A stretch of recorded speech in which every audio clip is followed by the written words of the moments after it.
Hello, everyone, and welcome to another episode of Recovery Talk. This week, I'm joined by the wonderful Beth Francois. She is a highly experienced eating disorder dietitian.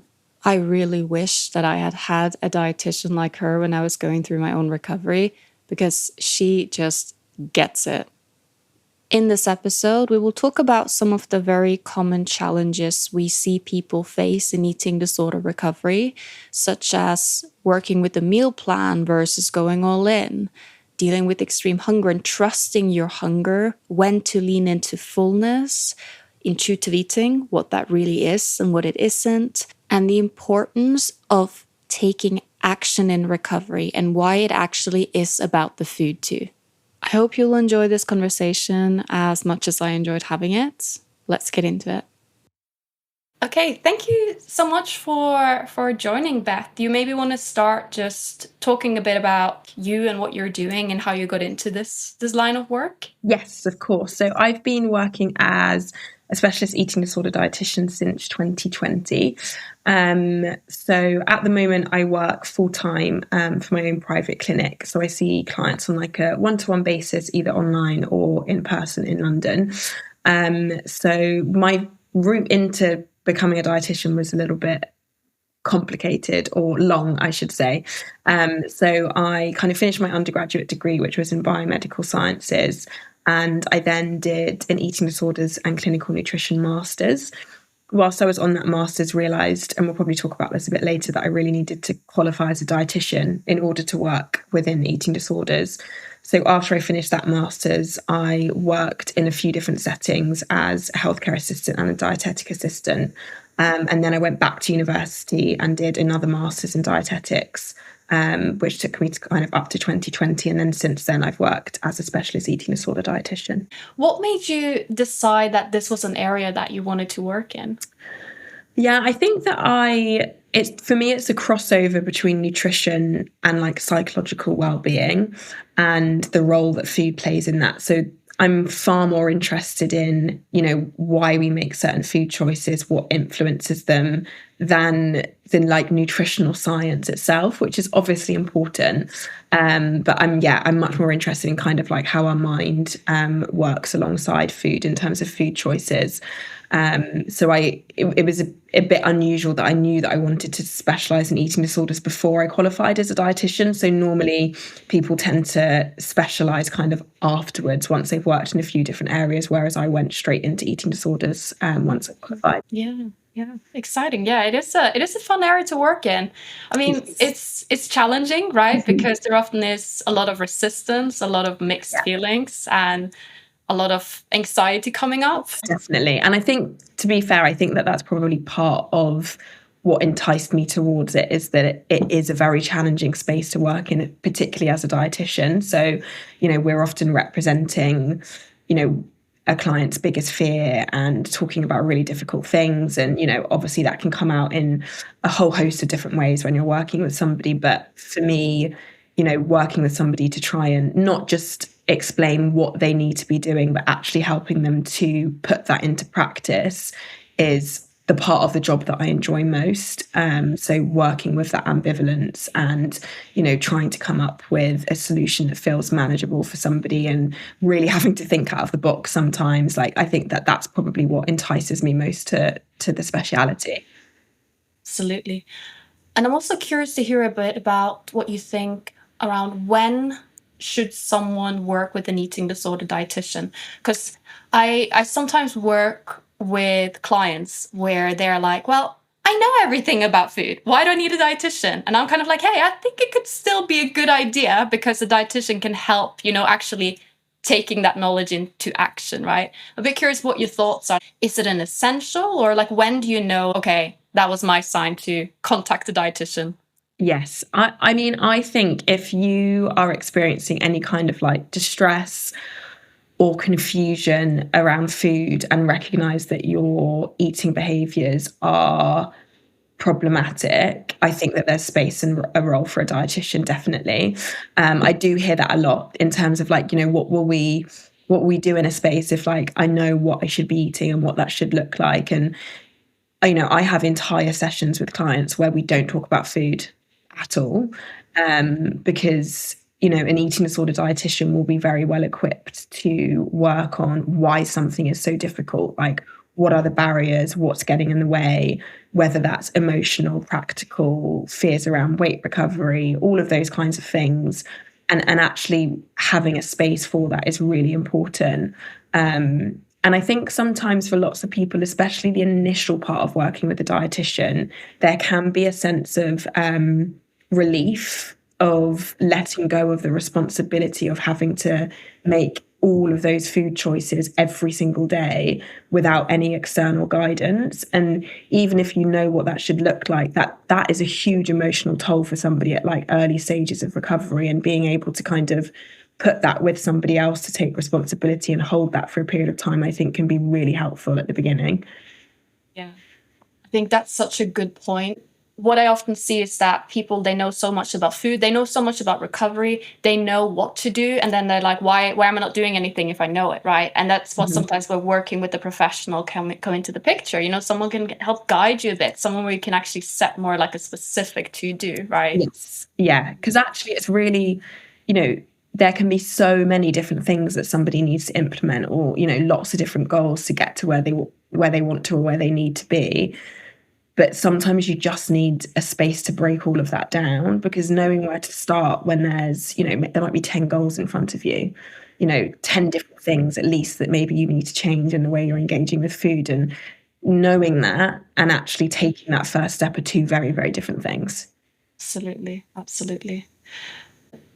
Even though a lot of people with eating disorders may have a lot of nutritional knowledge, what I do see is that sometimes they may not have as much accurate knowledge for themselves. Like they may think that they know everything about nutrition, yet when you look at their diet, you see that, oh, you're actually eating very little fat. Like you're very attached to certain like diet culture rules. So even though they may feel like they know a lot, they may also have absorbed a lot of myths and be acting a lot out of fear, and maybe not be eating actually enough, or enough fats, enough carbs, right? Yes, very, very, very common. And because, somebody with an eating disorder or disordered eating is likely to take what they hear in terms of like how we should be eating to an extreme, and also to take on every single thing that they hear, they can end up with a very like depleted diet very quickly, even if it feels like it's coming from a place of I'm listening to information that I've been told. And I often work with clients that they'll say, I get that other people need to do that, but I don't believe that I do. And obviously then it's thinking about like, okay, what maybe makes you feel like your body works differently, or you've got different needs to other people. And often that comes from a much more emotional place than than nutritional anyway. So yeah, I think nutrition knowledge versus diet myths and things is obviously a very different thing, and something that I see in clinic all the time. Absolutely. I mean, an eating disorder, per definition, is that your thoughts and feelings and actions about food are so off the charts that it is a mental health condition, right? Yes. So then the expectation being, oh, well, if you just know a lot about food, you should know how to feed yourself. It's not really realistic either. Yes, exactly. And I think that's actually a recent conversation that I've had with a few clients, is and maybe that's kind of come off the back of kind of weight loss drugs and things, that, what makes my experience different to, everybody in society has food rules or is worried about their weight or, their body image. And I'm often kind of reflecting, the extremities of your behaviors around food and the level of distress and anxiety you're feeling is like very, very high for, what we might consider to be body image concerns that we might see across kind of society as a whole, that, most people would be able to make choices and still engage with life and experience joy around food, despite maybe having those, body image thoughts or, some negative perceptions towards certain foods. Like it's not stopping them from functioning in their like day-to-day life.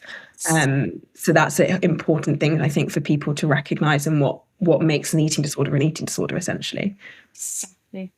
because this is what I often hear from people in recovery, that they're very resistant because they're like, oh yeah, but everyone like hates their body a little bit. Everyone is like dieting a little bit here and there. Why am I not allowed to do it? And it's Yes. like, I mean, first of all, I think also sometimes people with eating disorder may overestimate how involved everyone else is in diet culture, right? And also overestimate how seriously people take it when they make a comment like, oh, I should cut carbs, and then they don't do it, 100%. right? So it's Yeah. like, it's like the eating disorder just loves to use that tool of rationalization, of being like, well, you know, it's fine, everyone feels this way. And it's like, are you sure about that?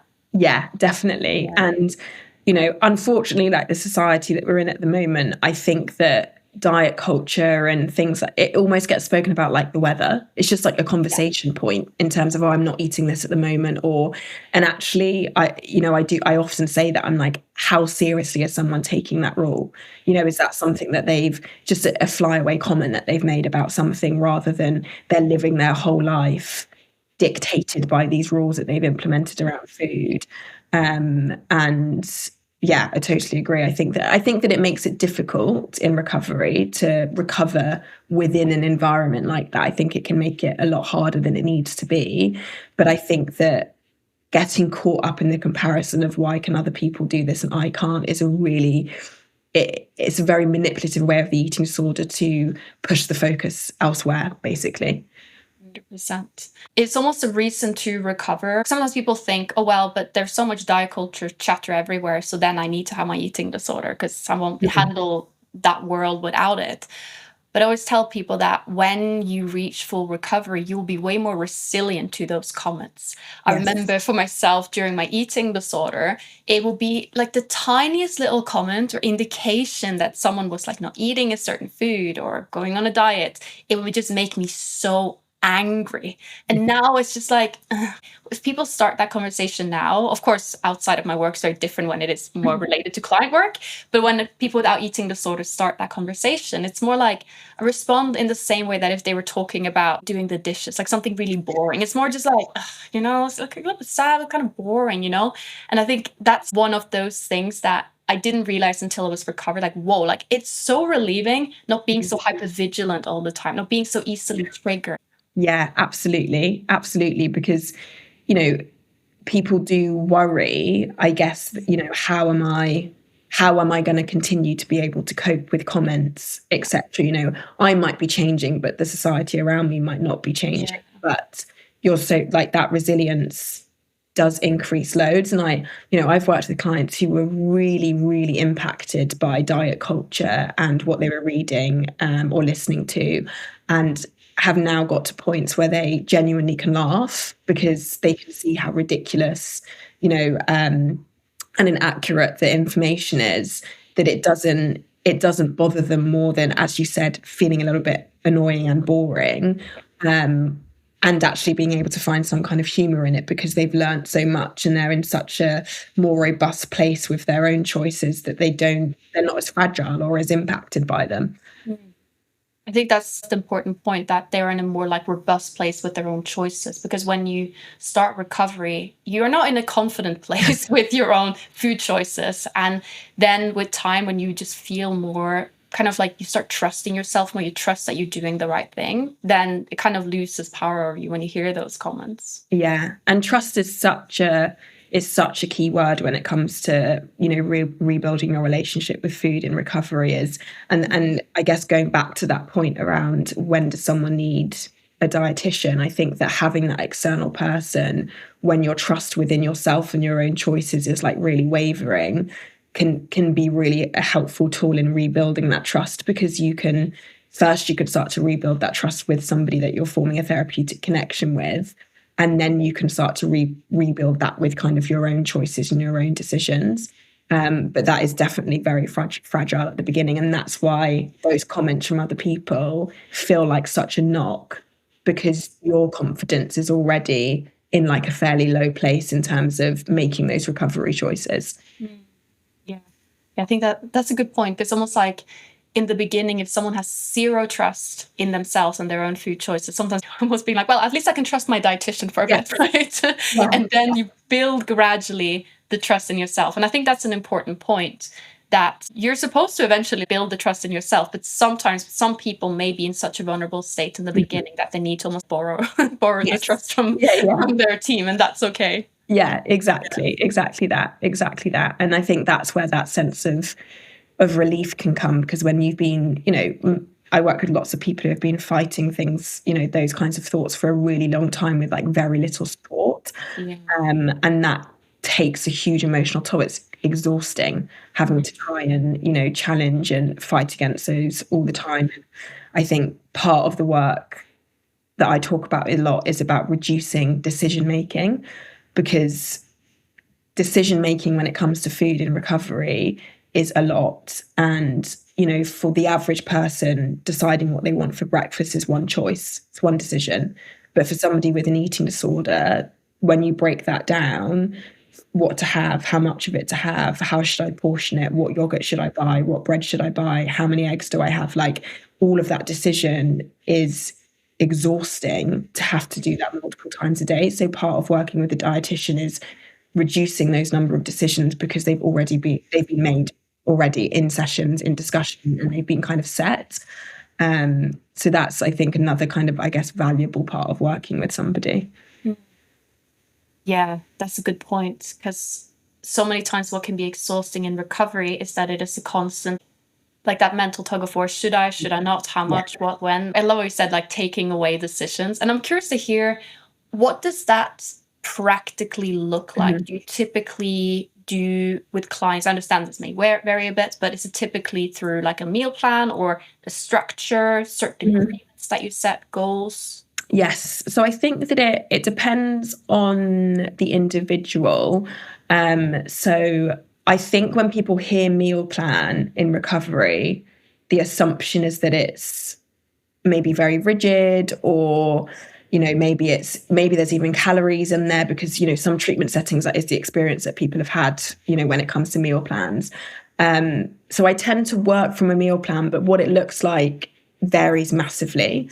So I feel like it's almost, there's a spectrum. So one end of the spectrum might be somebody that needs some really kind of specific guidance, and that might be, okay, we've got one type of breakfast we're having at the moment, and this is your portion guidance, but I will only ever use household measurements for portion guidance, so never weights or anything like that, because I just don't think it's helpful or necessary at all.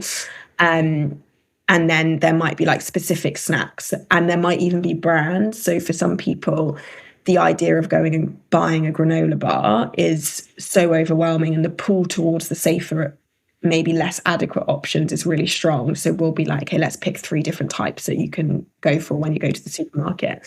Whereas at the other end of the spectrum, I might have people that are on more kind of structures with kind of boundaries within that. So 3 meals and 3 snacks, eating every 3 hours, including all of the food groups at each meal.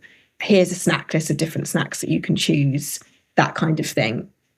And actually, I think most people, even when we're thinking about intuitive eating and people that aren't on a meal plan and aren't in recovery, will have some kind of structure to the way that they're eating. Like, people don't actually wake up every morning and think, oh, like, what do I fancy? Or, maybe I'll have my lunch at like 11 or 3 today. Like, we all have structure to our days depending on our job or our work or our plans or what we're doing. Food that's in the fridge, if I bought bagels for lunch, I might get to Thursday and not want a bagel. I'm probably still going to have a bagel because that's what I bought and that's what's in the fridge. So I think it's reminding people that it is normal to have some kind of structure and external guidance around what we're eating, even, recovery and beyond. Because I get lots of clients that are so panicked by the idea of intuitive eating, because they're like, I don't understand how I get from where I am now to that. And when we actually break it down, they're like, oh, it's actually not as kind of do what you want whenever you want as maybe people think that it is. Does that make sense? Yeah, that makes sense. Because I think a lot of people think intuitive eating means thinking more about food, but actually a lot of times it's about thinking less, right? It is about, most people, like you said, will have like a rough kind of structure and schedule rather than sitting there hyper-focusing. Am I hungry now? How hungry am I? Am I allowed to eat now? I think the only thing I think people get really hung up on sometimes is that, oh, but what if I'm hungry between meals? What if I eat the bagels and then I want the cake? And it's like, yeah, you can still do that. Yeah. But making sure that you at least get in regular, consistent meals is so, so, so important for recovery. Yes, exactly. And I think that's probably the thing that changes is the thing that changes the most, kind of transitioning from a more specific meal plan to intuitive eating. I always say to clients, it's usually snacks, it's the in-between stuff. Meals probably aren't going to change that much in terms of, having 3 meals and eating regularly. Like, that's probably going to look quite similar, whether you're, consider yourself to be in recovery or, further along in the process.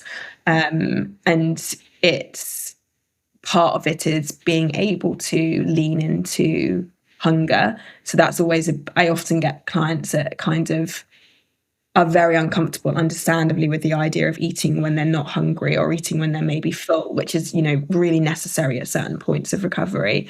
And I often will ask them, like, would you feel able to eat beyond what was on your plan or what you normally have because your hunger was higher? And if the answer is no, then I'm very much like, we're not in a space that we're ready to just respond to fullness and stop eating when we're full, or to not eat when we're hungry. And you actually need that regularity and that structure to take over that decision making for you at the moment, because you've got to be able to lean into hunger if you're going to start leaning into fullness.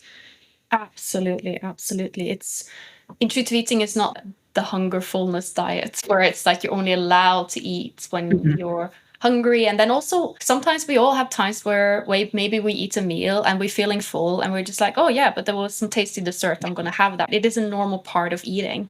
I think, like, when it comes to meal plans, I understand it's not for everyone. I understand some people, they kind of just reach a point where they're just like, I just know what I need to do and I'll do it. But the thing is that that's not the case for everyone. And what I see sometimes in recovery spaces that concerns me a little bit is that there's a group of people where, realistically speaking, they're not just kind of going to go for it. They're not just going to be, I'm just going to eat. I'm super hungry. I'm just going to give myself all the food. They are not going to do that. They're going to sit there and overthink and end up undereating and overanalyzing and then not recover. And I think it's so important to tell those people that it is okay if you temporarily need a bit more structure, a bit more guidance. I was one of those people. I needed a certain structure. I needed that because I needed to eat a lot more than what I was hungry for to restore weight, to get to a good place. And it is okay. There are many ways to get to full recovery. There's not like one way. And if you don't do that way, there's no point in trying. And I think that sometimes frustrates me a bit, what I see sometimes in recovery spaces. Yeah. I think there can be a little bit of, especially in the online space, a little bit of kind of glamorization around recovering in like a certain way, because, the all-in approach, for example, to recovery, if we're talking about making like content or reels on Instagram, probably going to be more, it's going to be more inclined to be able to make content from somebody going all into recovery than somebody following a meal plan every day. So that's the space that I feel like it shows up in a lot. And actually, in the same way that I wouldn't work with any client in a specific way, it would always be individualized. I don't have a blanket way of working with clients. And I think that can put people off recovery because their fear is, I won't be able to kind of go all in like that and just let go of all of my behaviors and rules. So maybe I'm never going to recover. And the other thing with that is, I think that you've got to have such a strong support system to be able to recover in that way, because the feelings that come up with, okay, I'm just going to do everything, can be absolutely huge. And some people aren't in a position to have that support system. Some people don't have lots of people around them to maybe sit with them after a meal, or maybe they've got their dietitian session once a week. But I think you need to have quite a strong level of regular input and support to be able to cope with the emotions and feelings that come up with, I'm just going to challenge everything all at once. Exactly. I think it's just people are different in recovery. Different people need different approaches. There's no one size fits all. As long as you are not using that as a reason to not challenge, be like, well, every recovery looks different for everyone, so I'm going to restrict my way through it, right? Of course, there is balance here. But yeah, I think things like all in can also be it can be good, especially for people if they're going through a period of, they have really high hunger, right? They feel psychologically like they are going to handle leaning into it. But one problem that I sometimes see because I sometimes support people going through when they decide to do recovery that way. But what I sometimes see the problem is that when that eventually ends, and sometimes the appetite then goes down, and they never have had much like meal regularity, they kind of just been eating all the time, which Yes. sometimes can happen in recovery. But then they're like, well, I'm not hungry anymore, so when do I eat? And then they end up unintentionally restricting and relapsing, right? So I think that's another thing, it's something to be a bit aware of. Yes, definitely. It's building that foundation of being used to eating regular meals, regular adequate meals, and kind of missing that step can feel quite difficult, because the extreme hunger does end. Obviously it's important everyone hears that because it's obviously incredibly reassuring, but it does end. It gets to a point where your body feels safe and it feels comfortable, and you've got to know how to manage that and what your body needs and how to eat in a contained way once that happens. And yeah, I've definitely seen that before when people have not found that part of recovery yet and really, really struggle with it, even if they've maybe got to a place where they've weight recovered, knowing, okay, what do I do now? This is like a new phase, basically. Exactly. Because when you're used to being really hungry and then eating, which of course, as you should, but then what happens then if you're not that hungry anymore, and you may be like, oh, well, I'm used to eating is something that happens only when I'm really, really hungry. And if I'm not really, really hungry, then do I eat? And that's why I think having like a rough structure where it's like, no, when you wake up in the morning, you have breakfast. You're hungry or not, doesn't matter. You have breakfast, right? Can be so, so helpful. Yes. Yeah, absolutely. And I think, most people really are not sitting and, working out where their hunger and fullness is on a scale of 1 to 10 before every time they eat. You eat breakfast because you've got breakfast, and it's lunch because you've got a gap in meetings during the day, so you're going to have lunch. It doesn't really, you're not necessarily thinking like, oh, my hunger's not quite where it normally is, so maybe I should wait. And I actually think those kinds of thoughts are more disordered than intuitive. Exactly. And I think a common concern that I hear from people when it comes to like having more like regular meals is, well, what if I'm not hungry for the meal? But then also the thing of like, what if I'm hungry for more? What if I have a meal plan of, let's say, 3,000 calories and I am hungry for 4,000 calories? Like, am I not allowed? Like, is it like a maximum? Like, what do you say to clients who come with that experience? So I'm always very, very clear that the meal plans I have with clients are like a basic minimum. It's a safety net so that, okay, I need to not have less than this. This is my like basic requirements that I need to be aiming for every single day.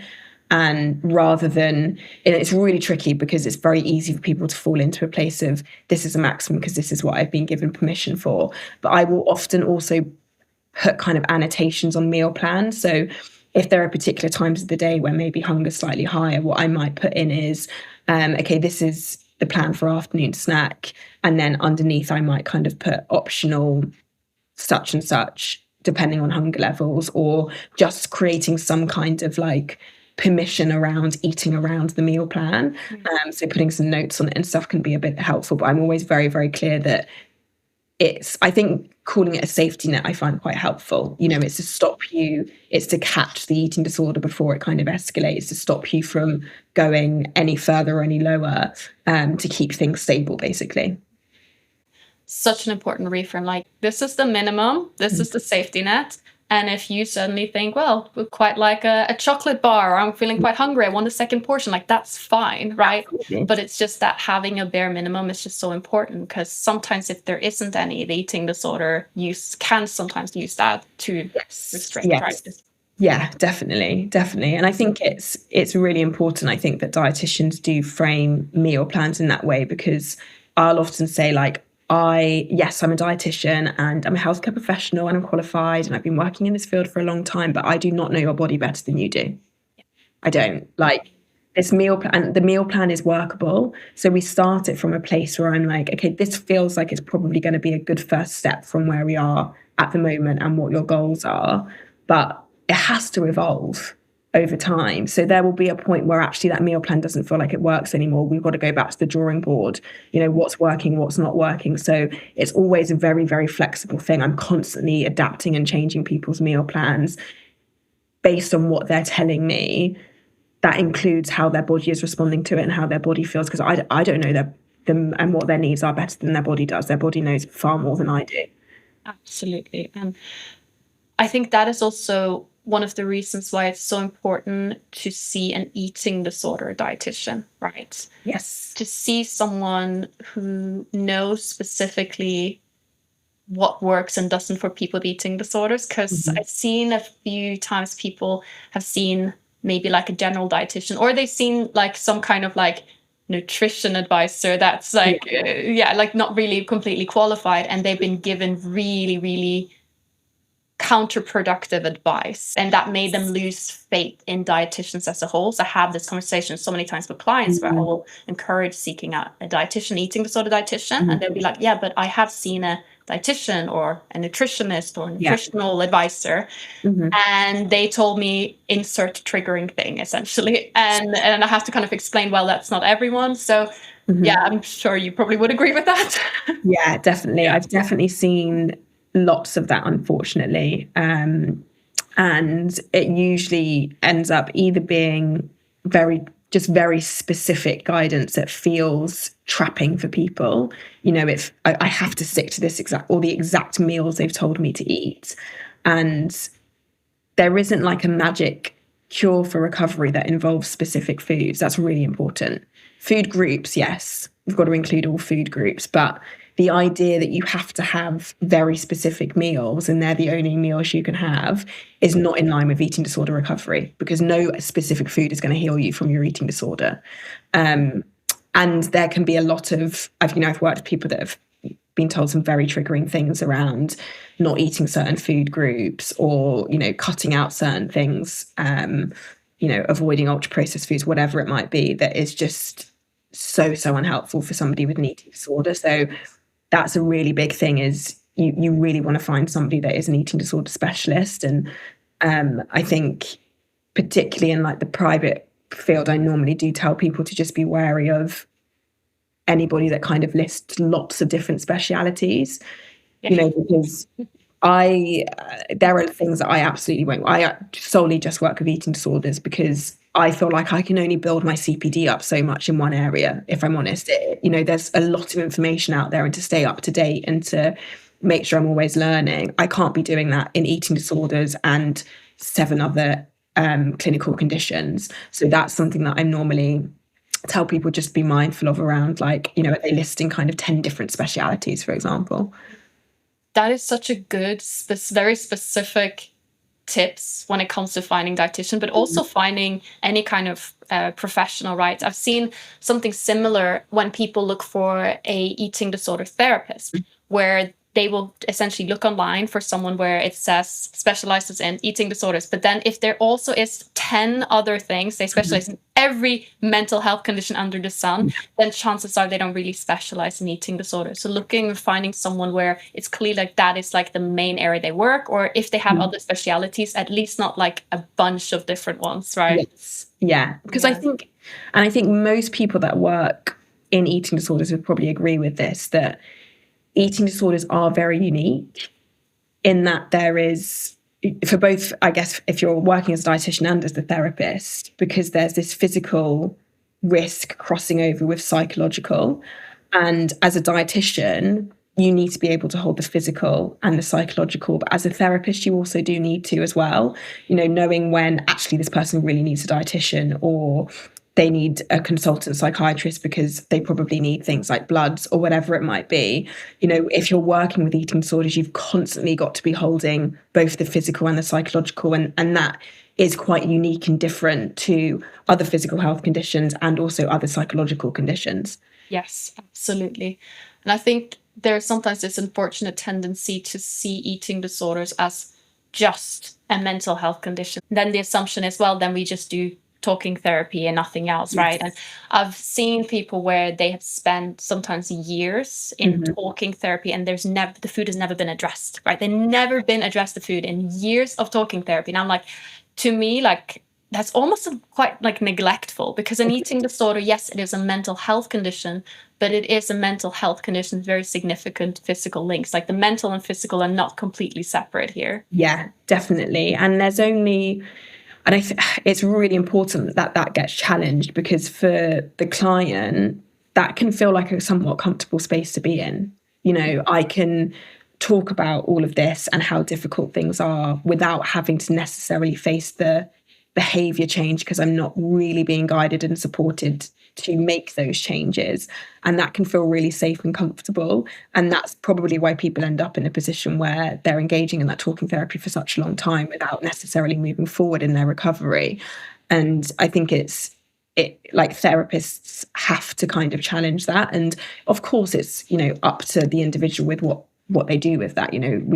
Whether they take those steps and they reach out to a dietitian or they go to their GP or whatever it might be. But it's definitely our role as clinicians to make, and in the same way that I will always ask people if they're seeing a therapist, or if they are and there's themes that are coming into our sessions, I'll say, like, have you brought that to therapy, for example? So, I think that because eating disorders are so complex, the care has to be holistic.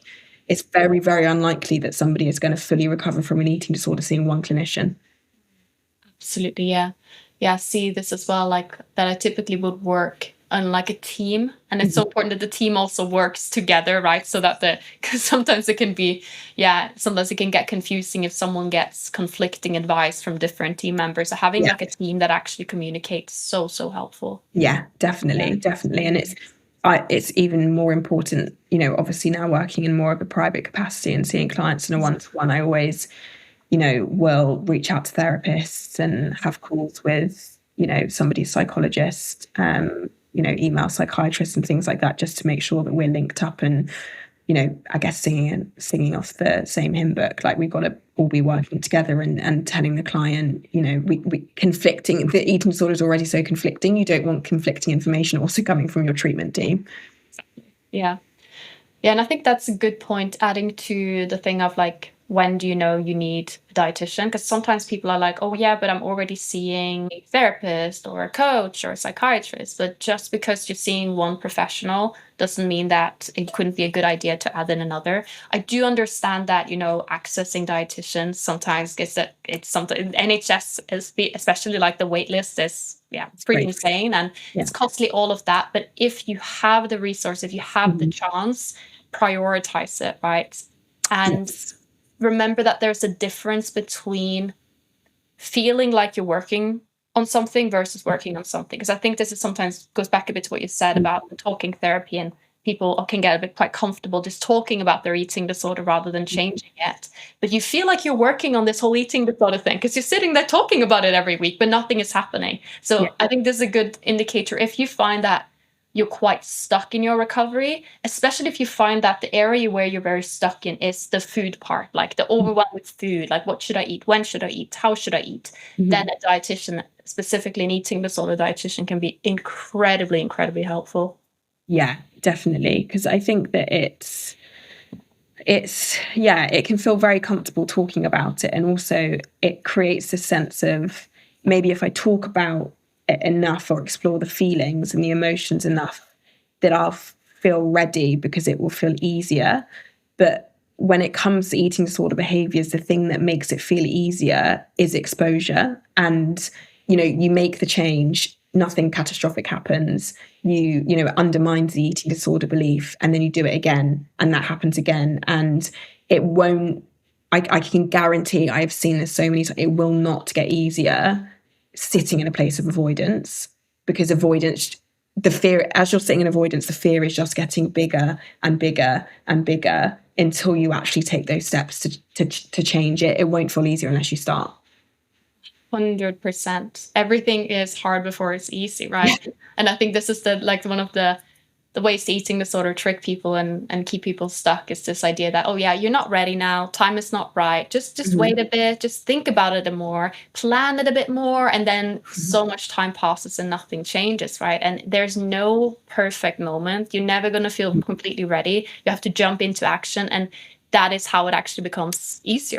Yes, yeah. And it's about being okay with getting it wrong and sometimes failing. And I see lots of clients who their perfectionism stops them taking a step because they want to wait until they can do it perfectly.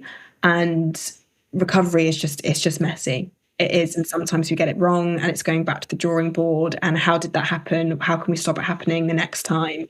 You've got to be okay with getting it wrong and sometimes failing within recovery.